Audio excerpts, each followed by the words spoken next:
राकेश झुनझुनवाला जी ने टाइटन की शेयर 3 रुपये में खरीदी थी। आज उसकी प्राइस 3400 से 3500 रुपये चल रही है। बहुत बार मार्केट वॉलेटाइल हुआ, बहुत बार क्रैश हुआ, बहुत इवन कई फाइनेंशियल क्राइसिस भी आया, जो कि अब तक की सबसे बड़ी मार्केट की फाइनेंशियल क्राइसिस थी। फिर भी उन्होंने होल्ड करके रखा, उसे बेचा नहीं। क्यों? क्योंकि वो एक वैल्यू स्टॉक थी। वैसे ही अगर आप आज के टाइम पे कोई वैल्यू स्टॉक सर्च कर रहे हैं इन्वेस्ट करने के लिए, तो मैं आपको कुछ आज ऐसे वैल्यू स्टॉक बताने वाला हूँ जो कि फ्यूचर में काफ़ी बूम करने वाली है। तो बिना वक्त गंवाए स्टार्ट करते हैं। पहला स्टॉक है Tata Motors. Look, Tata Motors की शेयर प्राइस अभी 600-700 के करीब चल रही है, लेकिन अगर आप देखोगे इंडिया में सबसे ज़्यादा ईवी में अगर कोई इन्वॉल्व है तो वो है टाटा मोटर्स। और जैसे चेंजेस हो रही है, अब अगर आप देखोगे कि दिल्ली में पहले 15 साल तक चलती थी, लेकिन अब डीजल गाड़ियाँ सिर्फ 10 साल तक चल रही है। धीरे धीरे डीजल बंद कर रही है, पेट्रोल बैन कर रही है। दो रीज़न है। एक रीज़न है कि डीजल पेट्रोल की वजह से हमें दूसरे कंट्री पे निर्भर होना पड़ता है, और दूसरी वजह ये है कि ये काफ़ी कॉस्टली एंड पोल्यूशन क्रिएट करता है। तो इसकी वजह से हम ईवी पे, ग्रीन एनर्जी पे शिफ्ट कर रहे हैं, और ग्रीन एनर्जी पे सबसे ज़्यादा अभी टाटा मोटर्स काम कर रही है। टाटा मोटर्स की गाड़ी की क्वालिटी भी काफ़ी अच्छी होती है, ब्लड ट्रस्ट भी बना हुआ है, और अभी ये अंडर वैल्यूड है। वहीं अगर आप टाटा मोटर्स की कॉम्पिटिटर अगर आप देखोगे मारुति सुजुकी, उसकी जो प्राइस है वो लगभग 10,000 के करीब चल रही है। तो एक तो टाटा मोटर्स आपकी पोर्टफोलियो में होना चाहिए। दूसरा है कोल इंडिया। अब कोल इंडिया, पूरे इंडिया में जितनी भी कोयला सप्लाई होती है उसमें सबसे बड़ा मोनोपोली उसी का है, कोल इंडिया की। अब ये जो कोयले के इस्तेमाल, इवन हमारी जो घरों में बिजली आती है, ये कोयलों को जला करके ही बिजली आती है। तो कोल इंडिया की मोनोपोली है, और ये अभी अंडर वैल्यूड है। प्लस में अगर मैं तीसरा स्टॉक का नाम दूं यहाँ पे, तो आप रख सकते हैं हिंदुस्तान पेट्रोलियम या भारत पेट्रोलियम। इन दोनों में से कोई एक रख लीजिए।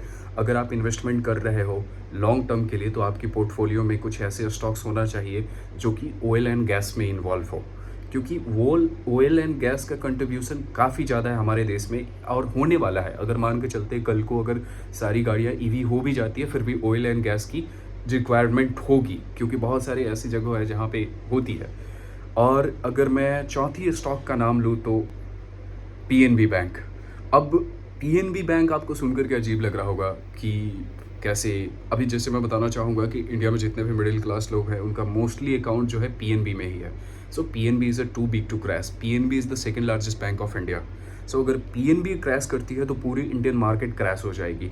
पीएनबी अभी काफ़ी सस्ते प्राइस पे मिल रही है, 100-150 के करीब है। आप इसे खरीद लो, लंबे समय में ये बहुत ऊपर जाएगी। और पांचवा एंड आखिरी है आदित्य बिरला कैपिटल। आदित्य बिरला कैपिटल को मैं इसलिए ऐड कर रहा हूँ क्योंकि जैसे अगर आप इन्वेस्टमेंट कर रहे हो, अगर आप अपनी पोर्टफोलियो क्रिएट कर रहे हो, तो आपको सेक्टर डाइवर्सिफिकेशन मल्टीपल होना चाहिए। मतलब मल्टीपल सेक्टर से शेयर्स होने चाहिए। एक्चुअली मुझसे गलत बुला रहा है जल्दी बोलने की चक्कर में। मैंने इससे ज़्यादा पहले वीडियो रिकॉर्ड नहीं किया, सो आई एम श्योर कि वीडियो की क्वालिटी एंड मेरी प्रोनाउंसिएशन और बहुत सारी चीज़ें ख़राब हो गई, बट उम्मीद करता हूँ आप एडजस्ट कर लोगे, क्योंकि मैं इन्फॉर्मेशन करेक्ट देने वाला हूँ। सो पांचवा मैं आदित्य बिरला कैपिटल इसलिए कह रहा हूँ क्योंकि फाइनेंस के सेक्टर में काफ़ी अच्छा कंट्रीब्यूशन है इनका, और आपके पोर्टफोलियो में एक फाइनेंस की शेयर होना चाहिए। प्लस में इसका रिकमेंड करने का एक और वजह है क्योंकि इनकी जो शेयर प्राइस है अभी अंडर वैल्यूड है। मोस्टली बहुत सारे शेयर्स हैं हमारे इंडियन शेयर मार्केट में जिनकी पी रेशियो या जिनकी जो प्राइस है काफ़ी ज़्यादा है। तो ऐसे स्टॉक में इन्वेस्ट करना लॉन्ग टर्म के लिए नुकसानदायक होता है। तो मैं सजेस्ट करूँगा ऐसे स्टॉक्स में इन्वेस्ट कीजिए, या तो अंडर वैल्यूड है या तो वाजिब प्राइस पर मिल रही हो, प्लस में फ्यूचर में ग्रोथ पोटेंशियल हो, इसकी ग्रोथ की पोटेंशियल हो। सो ये थी अब तक की वीडियो।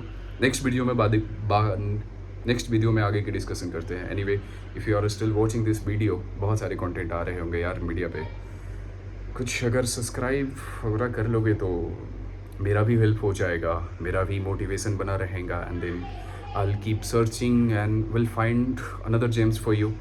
सिमिलरली नेक्स्ट वीडियो में मिलते हैं यार। मेरे पास कुछ ज़्यादा बोलने के लिए है नहीं, मैं बिना स्क्रिप्ट को बोल रहा था। सो बट ये करेक्ट है। ये अगर आप ऐसे भी चेक करना चाहो तो बीएसई का एक इंडेक्स है, बीएसई 500 वैल्यू 50 इंडेक्स फंड। ये सारे स्टॉक्स उस इंडेक्स में आते हैं। ये भी एक फ्री फ्लोटिंग इंडेक्स है, similar like a Sensex and Nifty 50। So don't worry, information correct है इन्वेस्ट करने के लिए। ये काफ़ी अच्छे स्टॉक्स हैं।